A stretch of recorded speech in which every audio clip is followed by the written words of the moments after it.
Bismillahirrahmanirrahim. Assalamualaikum warahmatullahi wabarakatuh.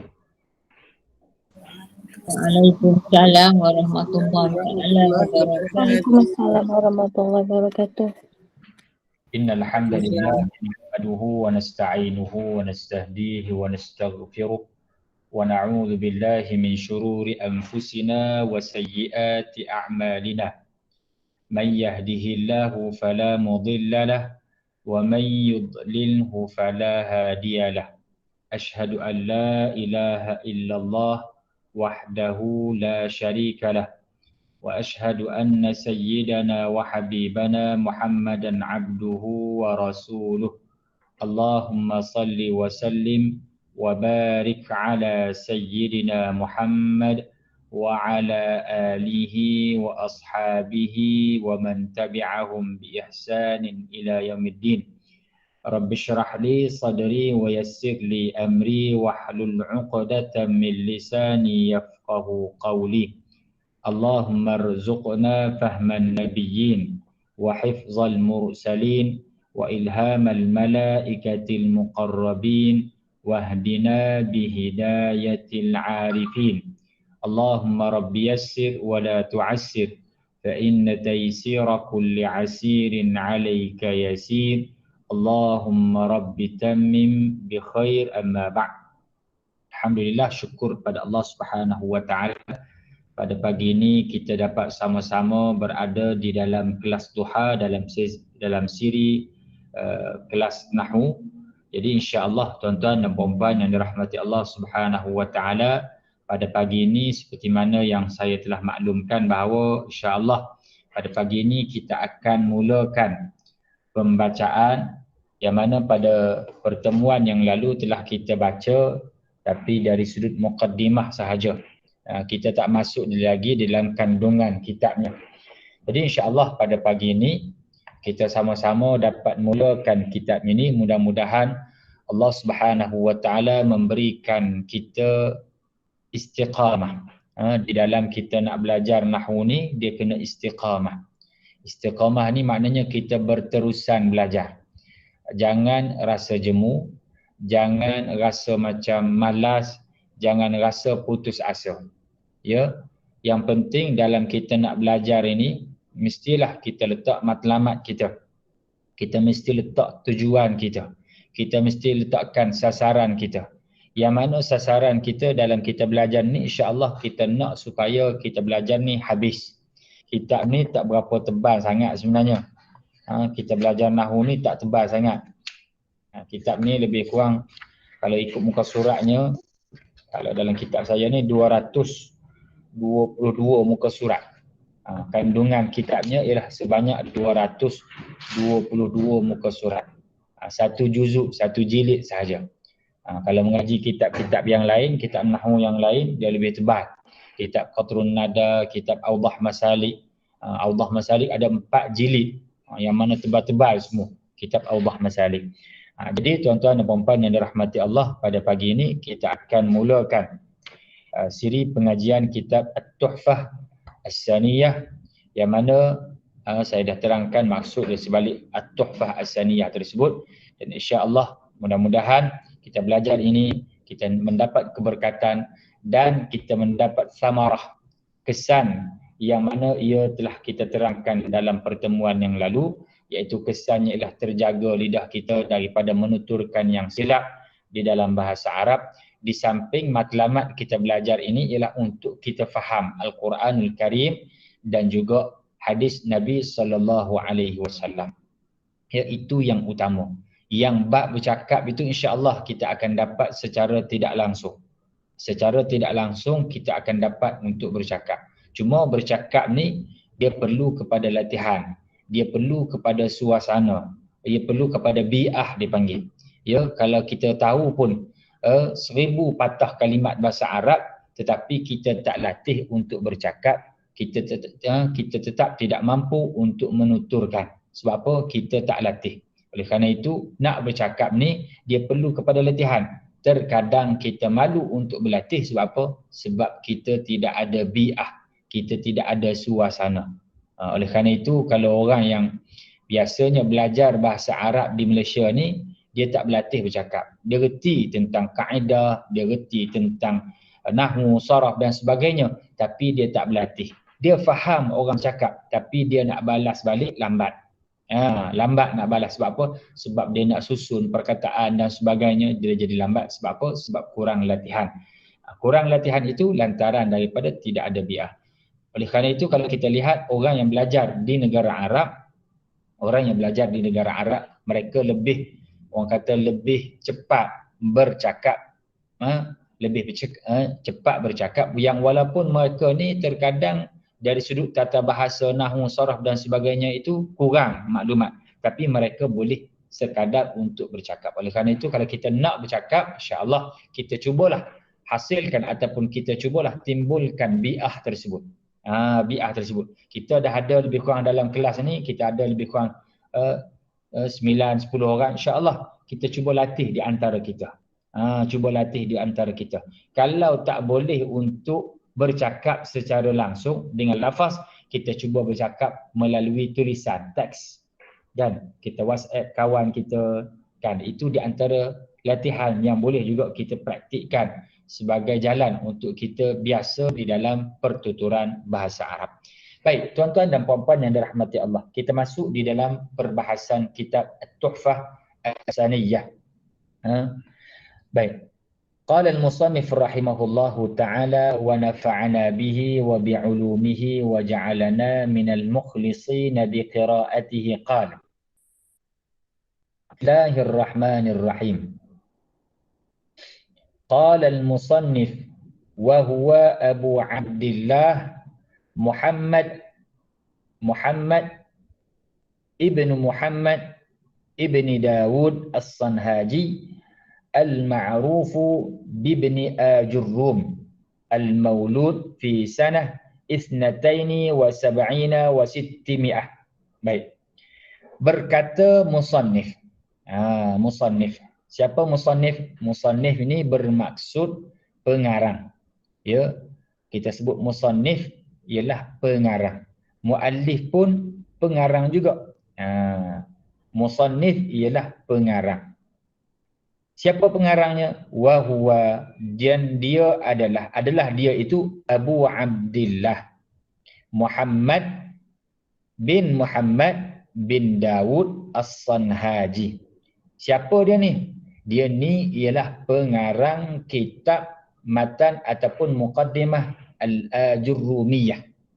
Ya, muqaddimah Al-Ajurrumiyah. Pengarang kitab ni. Muqaddimah Al-Ajurrumiyah ini ialah kitab yang disyarahkan. Dia ada kitab kecil namanya Muqaddimah Al-Ajurrumiyah, satu kitab kecil. Kemudian dia disyarahkan oleh satu kitab yang lain yang dikarang oleh Syekh Muhammad Mahyuddin yang kita baca sekarang ni, iaitu kitab At-Tuhfah As-Saniyah. Jadi dia ada tingkatan-tingkatan. Contohnya kalau kita ambil dalam pelajaran fiqh sebagai contoh. Kitab pelajaran fiqh, dia ada kitab Mughni Al-Muhtaj. Kitab Mughni Al-Muhtaj. Mughni Al-Muhtaj ini mensyarahkan satu kitab yang disusun oleh Al-Imam An-Nawawi yang namanya kitab Minhajut Talibin. Sebagai contohnya, saya ambil contoh. Kitab Mughni Al-Muhtaj. Ini kitab Mughni Al-Muhtaj. Dia ada 4 jilid. 4 jilid kitab yang macam ni. 4 jilid kitab yang Mughni Al-Muhtaj ini, yang mana tuan-tuan dan puan-puan, dia mensyarahkan satu kitab. Satu jilid saja, kitab Minhajut Talibin, susunan Al-Imam An-Nawawi rahimahullahu ta'ala.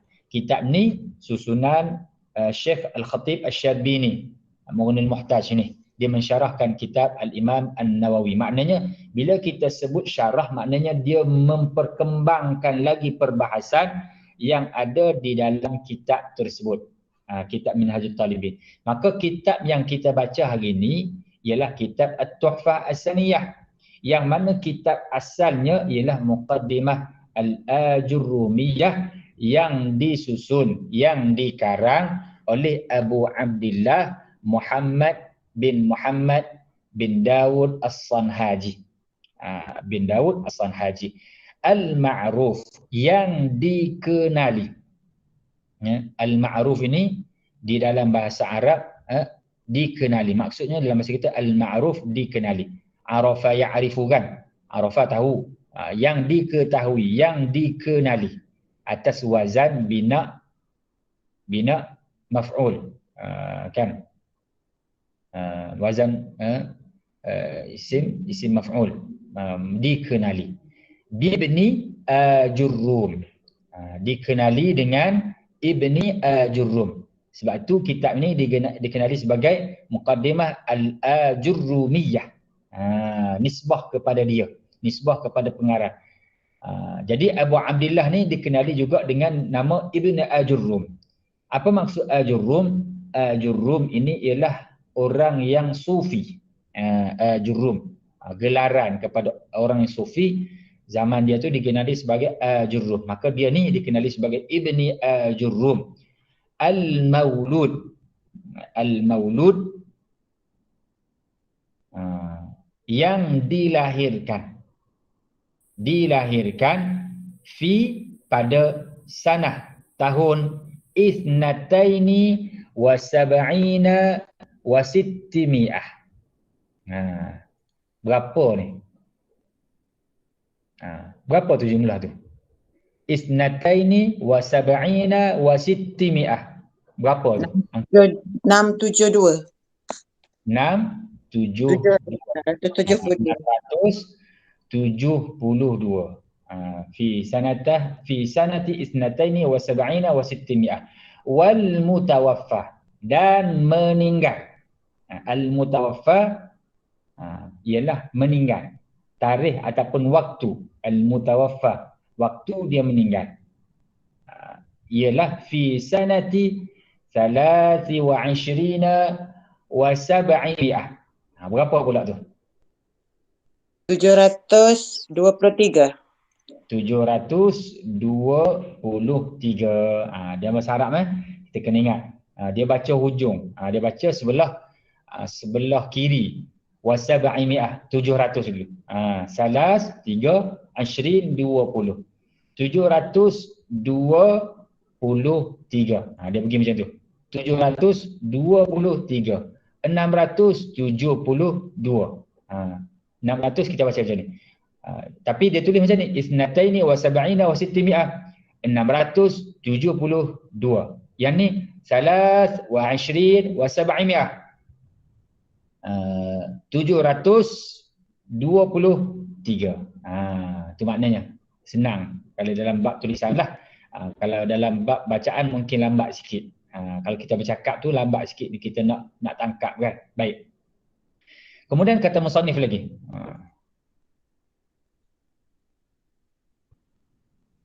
Minal hijratin nabawiyah. Maknanya tahun tersebut ialah yang kata 723 tersebut ialah daripada tahun hijrah nabawiyah. Tahun hijrah nabawiyah. Rahimahullahu ta'ala. Bila kita sebut rahimahullah, biasanya orang tersebut sudah meninggal. Kalau kita nak sebut ulama yang masih hidup, contohnya Syekh Dr. Yusuf Al-Qardawi, kita sebut apa? Hafizahullah. Mudah-mudahan Allah Subhanahu wa ta'ala menjaga dia. Syekh Dr. Yusuf Al-Qardawi, hafizahullah. Kalau rahimahullah ni biasanya dinisbahkan kepada orang yang telah meninggal. Baik. Apa kata musannif? Jadi pengarang kitab ni Syekh Muhammad Mahyuddin ni dia kata, musannif telah berkata. Qala al-musannif. Apa yang musannif kata? Musannif kata al-kalamu huwa al-lafzu al-murakkabu al-mufidu bil wad'i. Yang ni yang musannif kata. Yang kata matan asal. Kitab matan al-Ajurrumiyah itu ni lah. Ni perkataan Ibn Ajurrum ni. Kata pada kenali sebagai matan Jurumiyah ni, yang ni lah dia. Sampai bil wad'i ni. Kalau sesetengah kitab, dia akan letak garisan, ataupun dia letak warna, ataupun dia letak kotak. Untuk bezakan di antara kitab di antara matan Al-Ajurrumiyah dan juga kitab mensyarahkan. Mensyarahkan matan di sini. Contohnya macam kitab saya ni. Kitab saya ni dia warna lain. Dia buat warna yang berbeza. Kalau tuan-tuan dan puan-puan nampak, saya tak pasti nampak tak. Tak nampak macam tak nampak. Macam kelam-kelam je. Sekejap. Saya kena ubah dia punya gambar. Sekejap. Payah sikit nak nampak. Dia ada warna yang berbeza. Warna yang berbeza. Tulisan yang mensyarahkan dan juga kitab tu dia warna yang berbeza. Tapi tak apalah. Kita dah terang, nanti kita akan terangkan. Kalau tuan-tuan dan puan-puan, kitab yang macam ni, yang hitam semua ni, boleh letak garis bawah ni. Letak garis bawah matan ni, letak garis. Supaya nanti kita akan dapat faham. Kitab Kak Jamaliah macam mana? Yang tu jadi hitam, dia tebal ke macam Al-Kalam tu dia tebal kan? Dia tebal kan? Dia bold kan? Dia bold. Dia boldkan dia punya tulisan. Tak apalah macam mana pun, yang penting kita nak beza di antara kitab matan Al-Ajurrumiyah dan juga kitab Tuhfatus Saniyah. Ya.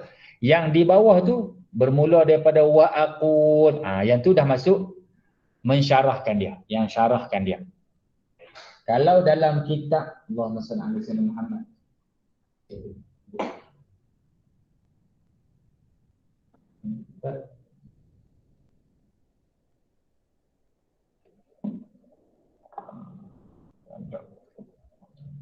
Pada kitab. Contoh lain tak apalah. Okey. Wa aqul. Siapa yang kata aqul ni? Dan saya berkata. Siapa yang kata ni? Agak-agak siapa yang tak ni? Muhyiddin tak? Muhammad Muhyiddin.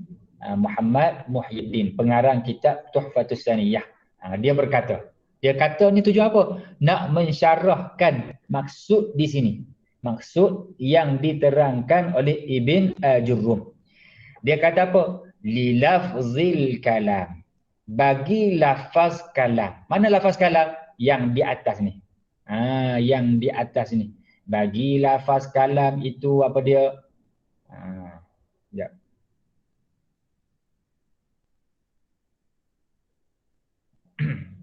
Edit sikit ni. Okey. Bagi lafaz kalam. Mana lafaz kalam? Ini lafaz kalam. Lafaz kalam ni kan? Kita edit lagi.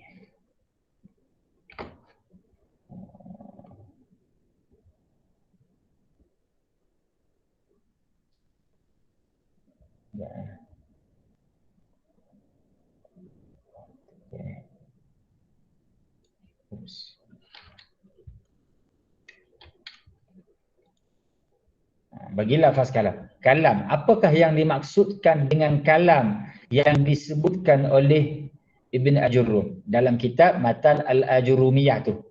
Maknayan. Baginya itu ada dua makna bagi lafaz kalam tu. Ahaduhuma, salah satu daripada dua makna tersebut ialah makna dari sudut lughawi. Lughawi. Lughawi asal daripada perkataan lughah. Asal daripada perkataan lughah. Maka bila sebut nak sebut dari sudut bahasa, disebut ahaduhuma lughawiyun, jenis bahasa. Wathani nahwiyun, iaitu nisbah kepada ulama nahwu. Nisbah kepada lughah, nisbah kepada yang keduanya ialah nisbah kepada ulama nahwu. Contohnya apa dia? Lughawi ni. Nak bincang dari sudut bahasanya apa dia? Iaitu perkataan kalam ni. Dari sudut bahasanya apa yang kita faham, dari sudut ulama nahwunya apakah yang dimaksudkan dengan perkataan kalam itu. Contoh yang biasa saya buat, contohnya perkataan masjid. Apa yang kita faham dari sudut bahasa, masjid itu apa dia? Apa yang kita faham? Perkataan masjid, bahasa. Apa yang agak kita faham? Tempat solat. Ibadat. Dari sudut bahasanya kita panggil, kalau terjemah bahasa Arab ke bahasa Melayu, masjid ialah tempat sujud. Masjid, betul tak? Masjid, tempat sujud. Itu bagi bahasanya. Dari sudut maksud syaraknya apa dia? Maksud syarak masjid tu apa dia? Iaitu, contoh, iaitu satu tempat yang didirikan perbuatan-perbuatan yang mengimarahkan masjid, dan tempat itu berpahala bagi orang yang beriktikaf di dalamnya, serta ditegur orang yang berjunub dan orang haid dan seumpamanya daripada duduk di dalamnya. Itu contoh takrif lah bagi dari sudut syarak. Dari sudut ulama fiqhnya apa dia? Contoh. Dari sudut bahasa masjid ialah apa dia? Masjid ialah tempat sujud. Adakah masjid itu tempat sujud sahaja? Tak. Tempat itu tempat sujud sahaja? Tak. Sebab masjid ada macam-macam aktiviti. Dia boleh duduk, tak semestinya tempat sujud saja. Duduk, berdiri, semua itu kita buat. Kita lakukan ketika mana kita berada di dalam masjid. Maka tuan-tuan dan puan-puan, takrif bagi kalam, perkataan kalam yang disebutkan oleh pengarang kitab ini, al-kalamu huwal lafzu al-murakkabul mufidu bil wad'i. Kalam itu apa dia? Kalam itu ada dua. Satunya dari sudut bahasa, yang keduanya dari sudut pendapat ulama nahwu. Baik. Maka kalam, ammal kalamu al-lughawiyyu, maka kalam dari sudut lughah, dari sudut bahasa. Yang kata kalam, kita nak terjemah kalam ni apa dia? Kalau sebut kalam ni, kadang-kadang bahasa Melayu kita dah faham kalam tu perkataan kot, kita boleh sebut perkataan, ataupun kita sebut sebagai, bukan perkataan, kalimah, ucapan, pertuturan, ataupun kalam lah yang boleh kita faham, ataupun kita dah boleh faham kalam tu. Cuma mungkin perkataan kalam itu kita jarang guna. Kita jarang guna perkataan kalam. Saya memahami kalam kamu. Apa maksud percakapan kamu? Kan kalam kamu tu saya dah faham. Jadi kita nak faham apakah yang dimaksudkan dengan percakapan ataupun kalam dari sudut bahasa. Takrif dia apa dia? Fahuwa, maka dia, kalam ni, ibarah, satu ibarat, amma tahsulu bisababihi faidah, satu ibarat yang darinya itu terhasillah dengan sebabnya itu faedah. Satu ibarat yang mana terhasil dengan sebabnya itu faedah, ataupun satu ibarat yang terhasil faedah dengan sebabnya. Kalau kita susun yang ayat berelok sikitlah. Satu ibarat, satu benda, satu gambaran, satu perkara yang mana terhasil faedah dengan sebabnya, dengan sebab kalam itu. Apa ni terhasil faedah ni? Kita ambil contoh, sawaun, sama ada kalam itu akan lafzan, sama ada bentuknya adalah ia itu lafaz, bentuk lafaz, kan, perkataan, satu ucapan yang berbentuk lafaz. Bagaimana terhasil faedah dengan lafaz ini? Contoh kita sebut, saya bercakap ni, terhasil tak faedah? Terhasil faedah. Faedahnya apa dia? Dengan kalam yang saya sedang ucapkan ini. Terhasilnya ialah tuan-tuan dan puan-puan faham maksud yang saya nak sampaikan. Maknanya ia menjadi alat perhubungan di antara seseorang dengan orang yang lain. Seorang individu dengan individu yang lain. Dia nak sampaikan maksud dia kepada individu yang lain melalui lafaz. Maka bila dia sampaikan lafaz tersebut keluar, kalam tersebut, maka orang yang kedua tersebut faham. terhasil tak faedah, maka terhasillah faedah tersebut. Ini kita masuk awal lagi ni tuan-tuan dan puan ya. Kita masuk masa perbincangan awal lagi. Dia nak bincang berkaitan dengan apakah yang dimaksudkan dengan kalam.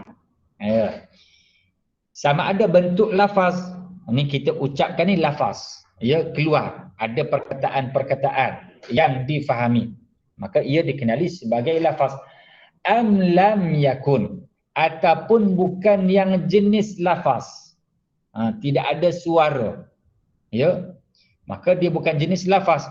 Kal khatti, seperti garisan, garis, kita garis.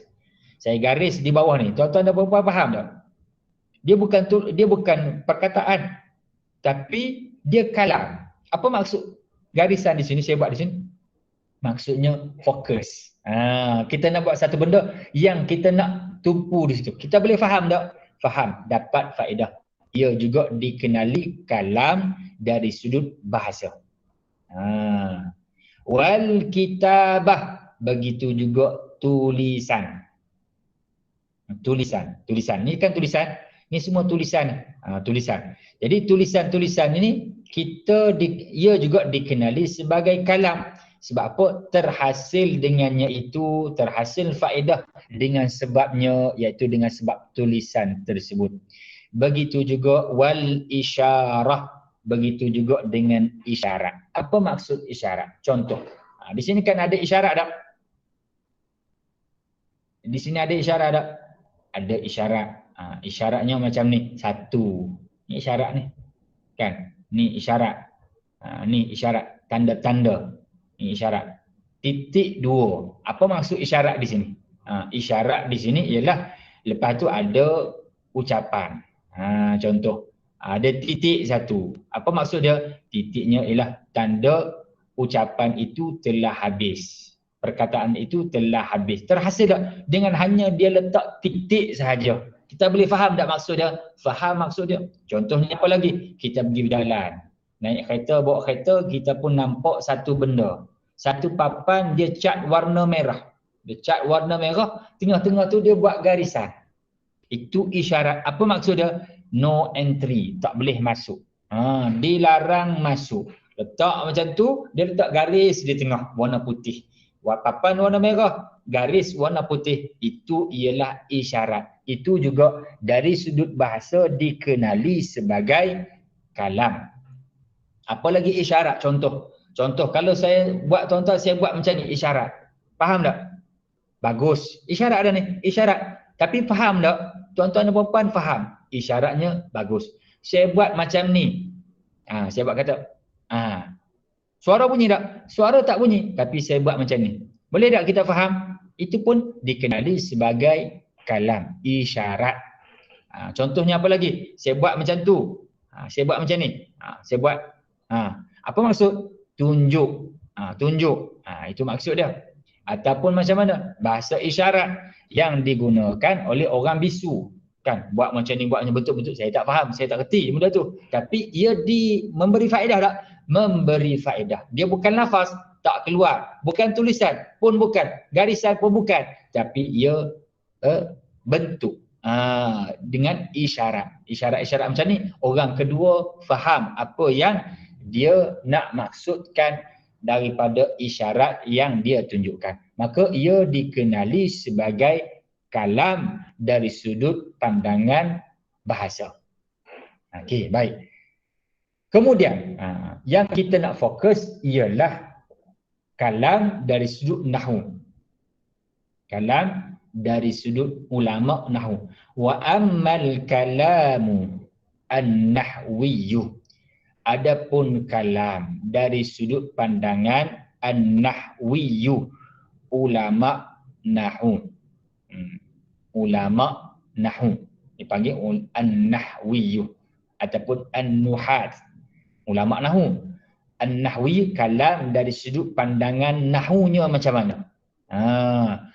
Iaitu fala budda. Maka tidak dapat tidak. Kalau terjemah dululah. Saya mengaji pondok dulu. Dia terjemah fala budda, maka tidak dapat tidak ia. Fala budda. Apa maksud tidak dapat tidak? Iaitu mesti. Fala budda ni mesti, la budda. Okey. La budda an yakuna musliman, contohnya. Siapa yang nak jadi imam? Contoh. Man yurid an yakuna imaman. Contoh. Barang siapa yang hendak menjadi imam, fala budda an yakuna hafiza. Contoh, syarat kita buatlah, tak syarat dalam fiqh. Maka mestilah dia itu terdiri daripada seorang yang hafiz. Contoh. Contoh ayat lah tu. Fala budda. La budda ialah mesti. Ni kita boleh ambil satu kalimat baru. La budda.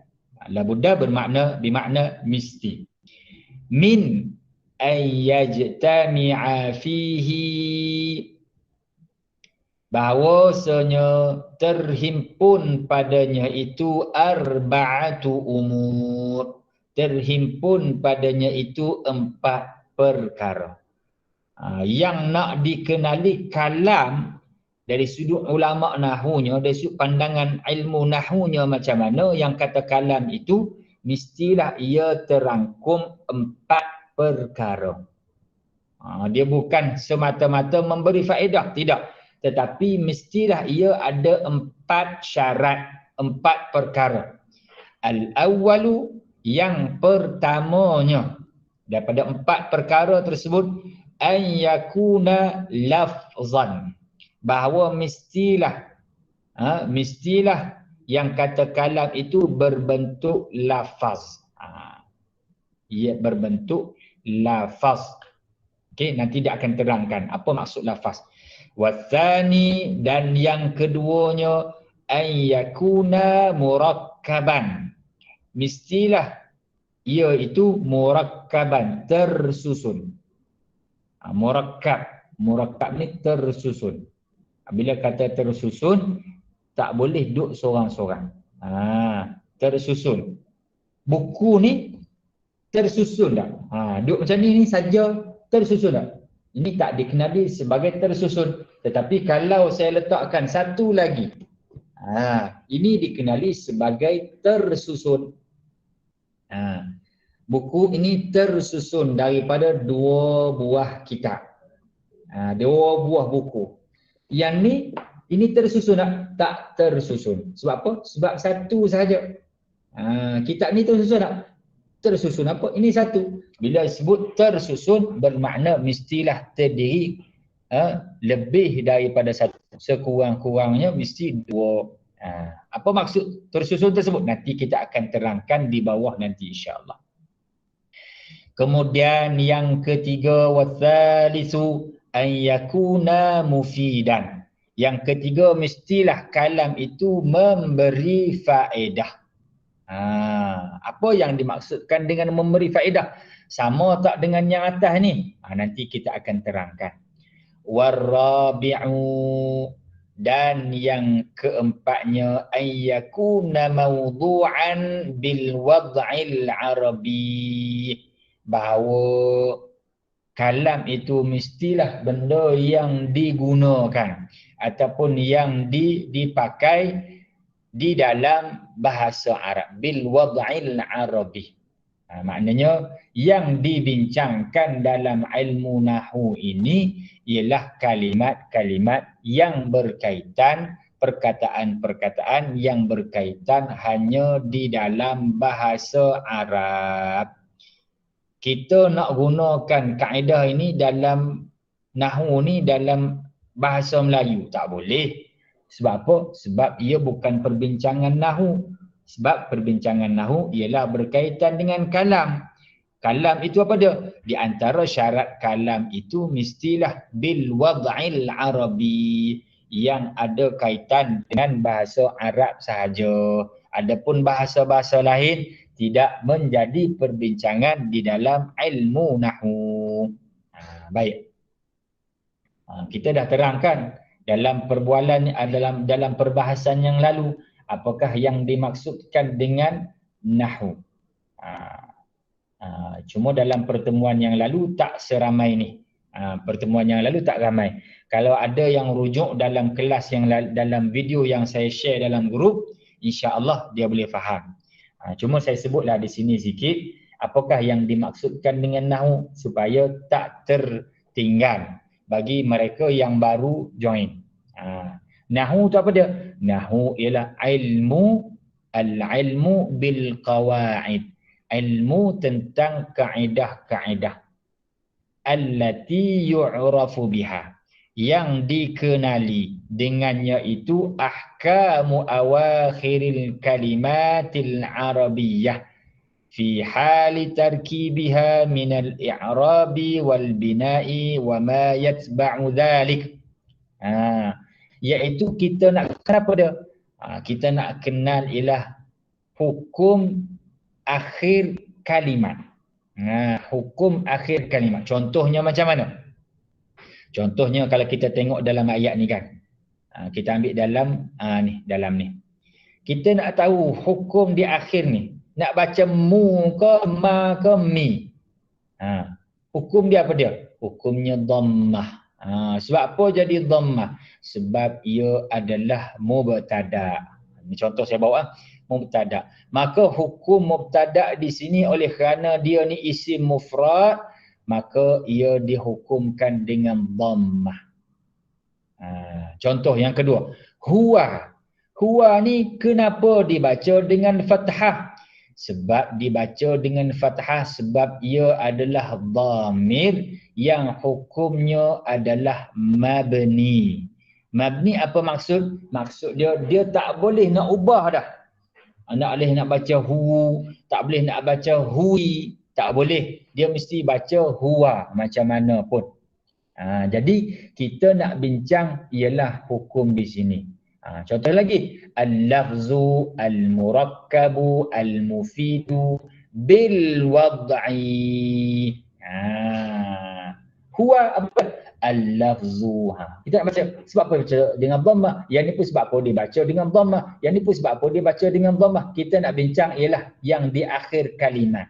Kita tak bincang yang di tengah. Muraka kita tak bincang. Yang ni bincang yang di tengah. Ini ialah perbahasan di dalam ilmu saraf. Adapun perbincangan di hujung ni, walaupun ia adalah satu huruf sahaja di akhir, kan, satu baris sahaja, namun ia sangat penting. Tak kurang pentingnya seperti mana ilmu saraf. Sebab apa? Sebab hasil daripada kita belajar nahwu ni kesannya pada perkataan kita difahami dan kita boleh faham bahasa Al-Quran, bahasa orang lain. Baik, kita terus kepada perbincangan kita. Jadi itu dari sudut ta'rifan ilmu nahwu. Jadi tuan-tuan dan puan, maka dalam ilmu nahwu tu kita nak bincang ialah berkaitan dengan kalam yang merangkumi 4 syarat utama barulah boleh dikenali sebagai kalam.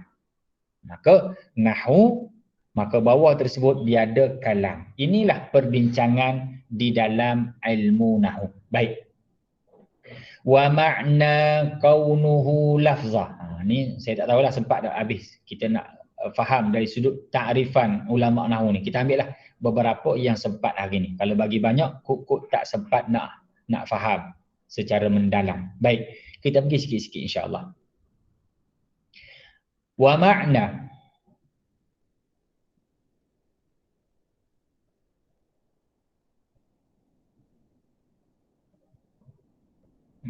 Baik. Wa ma'na kaunuhu lafzan. Dan makna bahawasanya ia adalah lafaz. Apa dia kaunuhul kalam? Bahawa kalam itu berbentuk yang pertama mestilah berbentuk lafaz. Apakah makna dari sudut kalam itu mesti berbentuk lafaz? Yang ni kelebihan kita belajar syarah kepada matan. Kalau kita belajar matan saja, dia sebut al-kalamu huwal lafzul murakkabul mufidu bil wad'i. Kalam itu ialah lafaz yang tersusun yang memberi faedah bil wad'i al-arabi. bil wad'i. Jadi apa maksud dia? Lafaz. Apa maksud lafaz? Jadi dia perlu kepada syarah. Dia perlu kepada syarah. Macam kita baca Quran. Kita baca Quran. Ia memerlukan kepada ilmu tafsir. Nak faham perkataan Al-Quran. Kan? Bukan senang. Perlu kepada tafsir. Bila kita baca tafsir, barulah kita faham maksud di sebalik ayat-ayat ini. Maksud perkataan. Bahkan dibincang dalam lagi rahsia-rahsia dan sebagainya. Jadi tuan-tuan dan puan, ini gambaran. Macamlah kita belajar tafsir juga. Sekarang ni dia menafsirkan kitab asal, iaitu Muqaddimah Al-Ajurrumiyah. Makna di sebalik lafaz. Makna kalam itu mesti berbentuk lafaz. Apa dia? Yakuna sautan. Bahawasanya ia mestilah suara. Ya, mustamilan, yang merangkumi ala atas ba'dil hurufil hijaiyah, yang merangkumi sebahagian, bukan semua, sebahagian daripada huruf-huruf hijaiyah. Huruf hijaiyah. Apa huruf hijaiyah? Apa yang dimaksudkan dengan huruf hijaiyah? Huruf hijaiyah ialah huruf yang kita baca lah. Alif, ba, ta dipanggil dengan huruf hijaiyah. Panggil. Alif, ba, ta sampai ya tu, itu semua dipanggil dengan huruf hijaiyah. Maknanya lafaz itu ialah mestilah satu suara yang merangkumi. Merangkumi sebahagian daripada huruf-huruf hijaiyah. Apa dia? Dia tafsirkan lagi. Allati tabtadi'u bil alifi wa tantahiu bil ya'i. Yang mana huruf hijaiyah itu mulanya dengan alif dan akhirnya dengan ya. Ini kita dah terangkan. Sebahagian daripada huruf-huruf hijaiyah yang mana mulanya dengan alif dan akhirnya dengan ya. Maknanya kita faham dah di situ. Mula dengan alif dan akhir dengan ya. Maka huruf-huruf ini huruf apa? Huruf hijaiyah. Huruf hijaiyah ni huruf apa? Huruf bahasa Arab. Baik. Tak masuklah huruf-huruf lain. Wa misaluhu. Contohnya. Contohnya apa dah? Ahmad. Ahmad ni merangkumi huruf hijaiyah. Ya, merangkumi huruf hijaiyah. Dia ni lafaz tak? Lafaz lah. Sebab apa? Sebab ia adalah suara yang merangkumi sebahagian daripada huruf-huruf hijaiyah. Ahmad. Dan yaktub. Yaktub. Ini juga dipanggil dengan lafaz. Wa sa'id. Kan ini huruf hijaiyah. Sin, ain, ya, dal. Ini dipanggil dengan lafaz. Kalau tak lagi, belum lagi, tak cukup lagi 4 syarat. Salah satu syaratnya ialah lafaz. Bahawa kalam itu mestilah lafaz. Contoh lafaznya macam mana? Ahmad, yaktub, sa'id. Ini contoh bagi lafaz. Fa in kana wahidatin min hadhihi al-kalimat ats-tsalas 'inda an-nutqi biha takunu sautan mustamilan ala arba'ati ahruf hijaiyah.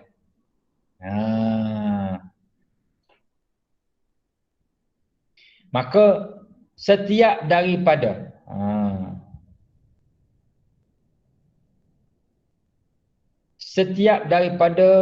kalimat-kalimat yang 3 ini, kalimat yang 3 ni, Ahmad, yaktub dan juga Sa'id ni,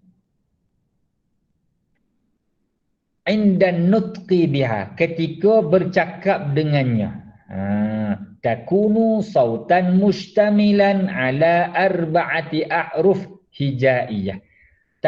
Jadilah ia itu sautan, adalah ia itu suara. Kan kita tulis ni, tadi dia kata suara, ya, tulis ni bila kita baca dia keluar tak suara, keluarlah suara, maka ia juga dikenali sebagai lafaz. Walaupun dalam bentuk tulisan ni. Sebab bila kita baca, keluarlah suara yang menggambarkan tulisan ini.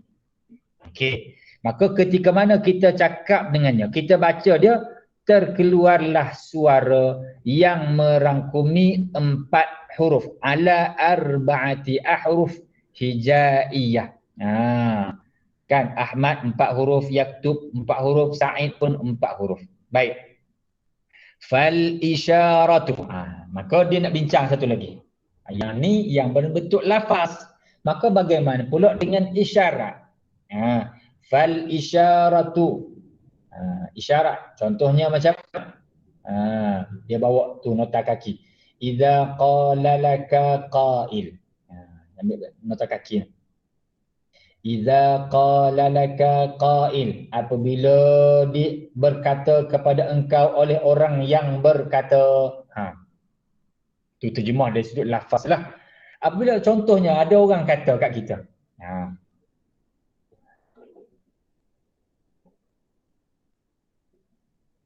Contoh dia kata, hal adakah ahdartali al-kitaba alladhi talabtuhu minka. Hal ahdartali al-kitaba alladhi talabtuhu minka. Puan Merliah, apa maksud dia? Puan Merliah, ada tak? Apa maksud hal? Okey, silakan. Apa maksud dia? Hal ahdarta. Ahdarta. Apa maksud ahdarta? Adakah? Hadir. Adakah datangkan kamu bagiku kitab yang talabtuhu. Okey, tak apa. Terjemah salah tak apa, salah. Kalau tak salah saya suruh mengajar. Kalau salah saya suruh belajar. Kalau tak salah saya suruh mengajar terus. Boleh? adakah Okey. Adakah ahdarta, kamu telah hadirkan. Apa maksud telah hadirkan? Telah bawa. Li. Apa maksud li? bagiku. Okey, Untukku kitab yang talabtuhu. Apa maksud talabtuhu? Talaba. Apa maksud talaba? Talaba. Apa maksud talaba? Yang belajar. Apa maksud talaba? Talib, pelajar. Apa maksud pelajar? Yang mencari ataupun yang meminta. Talabtuhu, yang saya telah mintanya minka, dari engkau. Okey, faham tak maksud dia? Adakah kamu bawa kitab yang saya bawa, saya minta daripada engkau? Ahtali al-kitaba alladhi talabtuhu minka. Adakah kamu bawa kitab yang saya minta? Bahasa mudahnya nak faham macam itulah. Kan? Mungkin kita tak kurang belajar terjemahan yang panjang-panjang macam ni. Dalam muhawar yang kita belajar sebelum ni, kita tak belajar pun terjemahan yang macam ni. Tak apalah. Ini kita explore lah. Kita explore, kita expand lagi kita punya pelajaran, kita kembangkan lagi cara nak terjemah, insya-Allah. Baik.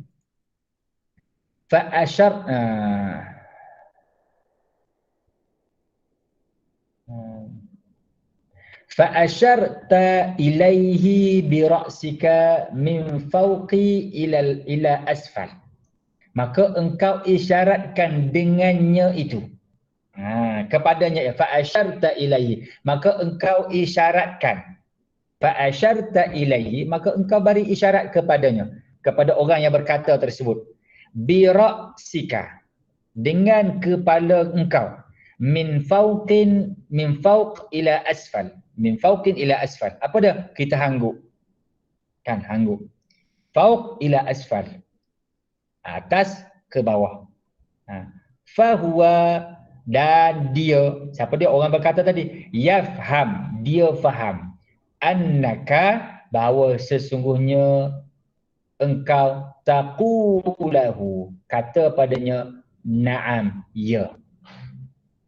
Kita sebut ya, dia tak sebut, tapi kita bawa dah kitab.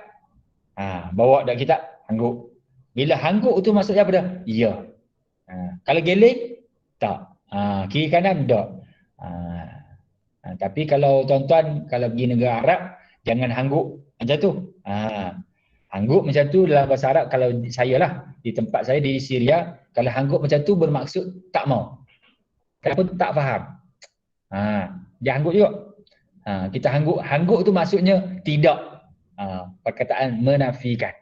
Tidak bermaksud tidak di dalam budaya masyarakat Arab. Sebab tu isyarat-isyarat ni bukan semua kita boleh guna. Tak sama. Kalau kita geling pula dalam bahasa Arab, apa maksud dalam bahasa Arab di Syria? Geling pula bermaksud dia nak minta ulang. Kita geling. Kita minta dia ulang balik. Kita tak faham, kita tak dengar, kita pun geling. Dia cakap-cakap kita pun kita geling. Geling macam tu bermaksud apa dah? Kita tak dengar apa yang dia cakapkan. Maka dia akan ulang balik perkataan. Jadi kalau tuan-tuan dan puan-puan dia tanya kita, hal takul, kita pun geling. Adakah kamu dah makan? Hal akalta, kita pun geling. Dia akan ulang dia. Hal akalta, kita nak kata tak, tapi kita geling. Dia pun akan ulang. Sebab apa? Sebab dia ingat kita tak makan lagi. Dia ingat kita tak dengar. Sedangkan kita nak jawab kepada dia, tidak, mana tak makan lagi. Jadi maksudnya dia akan jadi kefahaman yang berbeza. Cuma di sini kita bukan nak bincang bab tu. Kita nak bincang ialah dari sudut isyarat itu. Adakah ia termasuk daripada lafaz yang mana ia menjadi syarat kepada kalam? Baik. Fal isyaratu, maka isyarat itu masalan. Contohnya, la tusamma kalaman 'indan nahwiyin. Ia tidak dikenali sebagai kalam di sisi ulama nahwu. Sebab apa? Li'adan. Sebab apa tak dikenali sebagai dikenali dengan ulama nahwu sebagai kalam? Sebab sebab li'adan. Kalau orang tanya, sebab apa isyarat tidak termasuk di dalam kalam? Sebab li'adami kauniha sautan mustamilan ala ba'dil huruf. Kerana keadaannya itu tidak merangkumi suara. Li'adami kauniha, kerana ketiadaan bentuknya, keadaan bentuk isyarat itu sautan mustamilah. Dia bukan jenis bentuk suara yang merangkumi ala ba'dil huruf, atas sebahagian huruf-huruf. Wa in kanat tusamma 'inda al-lughawiyyin kalaman. Baik. Dia tak merangkumi daripada huruf. Kita geling kepala, kita hangguk kepala. Ada tak isyarat? Tidak ada isyarat. Ada isyarat, tapi ada tak suara? Ada tak huruf? Tidak ada huruf. Tak ada huruf. Walaupun difahami hangguk itu dengan na'am. Tak dikenali sebagai lafaz. Tak dikenali sebagai kalam yang menjadi perbincangan dalam ulama perbincangan nahwu. Sekarang ni kita nak bincang. Apa yang dibincang dalam nahwu ni? Dibincang dalam nahwu ialah mestilah kalam. Kalam itu apa dia? Kalam dia ada syarat dia. Kalam itu mestilah berbentuk lafaz. Apa i'rab hangguk di dalam bahasa Arab? Boleh tak? I'rab hangguk. Yang ni rafa' ke nasab ke khafat ke jazam? Contoh orang tanya. Yang ni nak baca haraf dhammah ke kasrah ke sukun ke macam mana ni? Fathah ke? Hangguk ni. Tak boleh bincang. Sebab apa? Sebab dia bukan suara. Dia bukan kalam. Kalam barulah kita bincang dalam ilmu nahwu. Wa in kanat, yang walaupun, wa in kanat sekalipun, in kanat bermakna sekalipun, tusamma indal lughawiyyin kalaman, sekalipun dinamakan indal lughawiyin dalam di sisi ulama.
Line putus ke?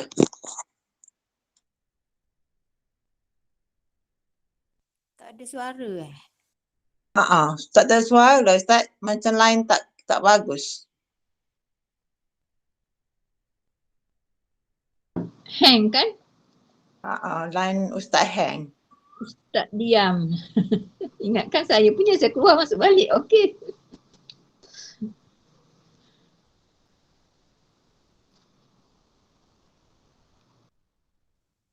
Tak keluar ke tu?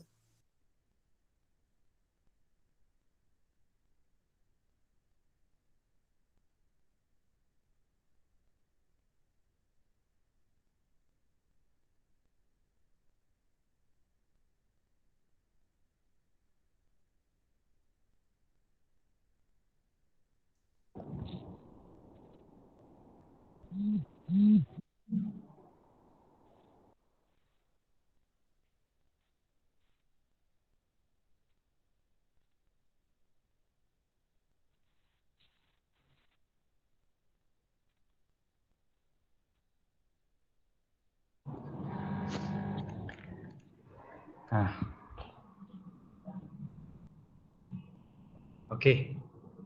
Terputus. Kenapa tiba-tiba putus? Itulah. Saya nak tahu macam mana. Keluar pula Ustaz. Terdiam. Terdiam saya pun. Tak apalah, okey. Kat mana tadi? Okey, tak apalah. Yang penting hari ni kita dah bincang berkaitan dengan lafaz dan insya-Allah kita akan sambung nanti dalam pertemuan yang akan datang. Kita akan bincang berkaitan dengan apakah yang dimaksudkan pula dengan murakkab, yang kata tersusun. Lafaz, kalam itu ialah mesti lafaz. Okey, lafaz kita dah faham. Lafaz ialah satu jenis perkataan yang ada suara yang tersusun daripada huruf-huruf hijaiyah. Okay, sebahagian daripada huruf-huruf hijaiyah. Okey, kita faham dah maksud dari sudut lafaz. Sekarang yang kata kalam itu mesti lafaz yang tersusun. Apakah maksud yang tersusun tu pula? Jadi insya-Allah kita akan sambung dalam pertemuan yang akan datang. Cuma saya buka kalau ada persoalan dan sebagainya. Ustaz nak tanya istilah syarah tu Ustaz. Penerangan ke Ustaz? Istilah syarah. Bukan syarah, syarah. Syarah. Bukan syarah. Shin, ra, ain. Syarah. Syarah. Istilah syarah. Maksud yang syarah tu lain. Syarah tu penerangan. Syarahan. Kalau tadi syarah. Syarah maksudkan apa? Semayang tu syarah maksudkan apa? Kalau kita sebut solat, contoh. Solat. Dari sudut bahasa apa maksud solat? Doa. Kan? Solat dari sudut bahasa ialah doa. Bahasa Arab lah. Tapi kalau dari sudut syarak apa dia? Syarak ialah aqwalun wa af'alun muftatahatun bitakbir wa mukhtatamatun bitaslim. Aqwal, beberapa perkataan, wa af'al, dan beberapa perbuatan. Muftatahatun bitakbir, yang dimulai dengan takbir, wa mukhtatamatun bitaslim, dan diakhiri dengan salam. Itu takrif syarak yang dimaksudkan dengan solat. Contohnya lah. Jadi sekarang ni kita ambil takrifan dari sudut, sebab nahwu ni ialah bahasa. Tak adalah takrif syarak. Takrif ulama bahasa, ulama nahwu, ulama bahasa. Jadi ini yang kita bincang. Jadi tuan-tuan dan puan-puan, apa yang terputus tadi yang saya sebut di sini ialah kita ni mungkin belajar perlahan, sikit-sikit kita belajar. Cuma sikit-sikit kita ni insya-Allah ia akan membuahkan satu hasil yang baik. Hasil yang baik, hasil yang mana tuan-tuan dan puan-puan akhirnya akan faham macam mana nak baca, insya-Allah. Bukan hanya kitab nahwu yang kita boleh baca. Bila kita belajar nahwu ni bukan hanya dari sudut bahasa Arab. Tuan-tuan dan puan-puan boleh baca hadis, boleh baca kitab fiqh, insya-Allah. Baca saja, bukan kata boleh syarah lagi, tak. Baca dari sudut kita faham dari sudut kalimat-kalimat tu, insya-Allah. Dengan cara yang bila kita mendalam betul-betul, kita akan dapat faham dengan sebaiknya, insya-Allah. Jadi tuan-tuan dan puan-puan, saya rasa sekadar ini dulu untuk perkongsian kita pada hari ini. Mohon maaf ada gangguan sikit tadi, dan mohon maaf sekiranya ada terkasar sepanjang perkongsian saya pada hari ini. Cuma saya minta akhir sekali, saya minta supaya kita dapat istiqamah. Mungkin pelajaran ni slow, bosan, Ustaz, lambat nak boleh cakap bahasa Arab. Memang lambat. Saya belajar 7 tahun. Di pondok pun belum tentu saya boleh bercakap lagi. Tak boleh bercakap lagi. Pergi pula ke negara Arab, barulah kita berlatih sikit-sikit untuk bercakap. Maknanya satu tempoh yang panjang, dan ia adalah syarat di dalam belajar. Seperti mana yang disebutkan oleh Imam Syafi'i, di antara syarat belajar ialah tuluz zaman, masa yang panjang. Masa yang panjang. Memang belajar ini lama. Jadi sekadar ini dulu, mudah-mudahan apa yang kita pelajari hari ini dapat kita mengambil manfaat untuk kebaikan diri kita, kebaikan untuk agama kita. Wallahu a'lam. Wa sallallahu ala sayyidina Muhammad wa ala alihi wa sahbihi wa sallam. Walhamdulillahi rabbil alamin. Assalamualaikum warahmatullahi wabarakatuh.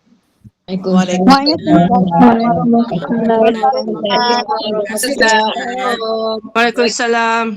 Jazakallah khair Ustaz. Assalamualaikum.